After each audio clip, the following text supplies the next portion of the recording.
किया गया था, किस प्रकार की प्रशिक्षण दिया गया?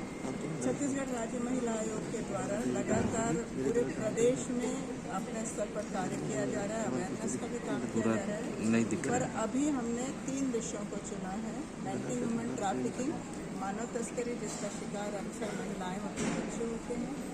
साइबर क्राइम, इसका भी शिकार अक्सर महिलाएं, बच्चे, नौजवान साथी होते हैं। और कार्यस्थल पर लैंगिक उत्पीड़न, ये 3 विषयों को हमने फोकस करके रखा है। और इसके लिए हम यहाँ पर सभी संभाग स्तर पर सभी जिला से लोगों को बुला करके अधिकारियों को ट्रेनिंग कर रहे हैं, ताकि ये लोग आम जनता की ज़्यादा से ज़्यादा मदद कर सके।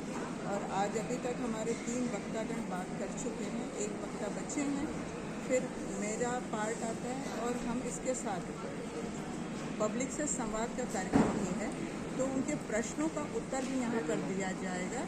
और जैसा आपने देखा कि साइबर क्राइम के बारे में बहुत डिटेल बताया गया, मानव तस्करी के बारे में डिटेल में बताया गया, और अपराधों के बारे में पुलिस जो इन्वेस्टिगेशन करती है उस पर भी एक्सपर्ट ने बहुत अच्छी जानकारी दी है।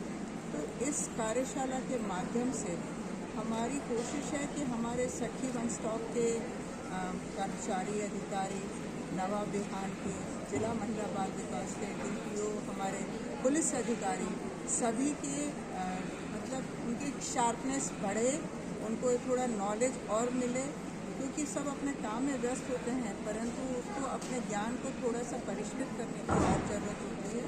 तो ये कार्यशाला इसी उद्देश्य को लेकर है। और हमारी कोशिश है कि पूरे छत्तीसगढ़ में महिला अपराधों में हम कमी लाने की दिशा में अपना प्रयास कर रहे हैं और इसी को पूरा करेंगे। फिर हमारी एक राज्य स्तरीय कार्यशाला रायपुर में होगी। अभी बस्तर में हमारी कार्यशाला हो चुकी है, संभाग सरगुजा में है, इसके बाद दुर्ग और बिलासपुर है।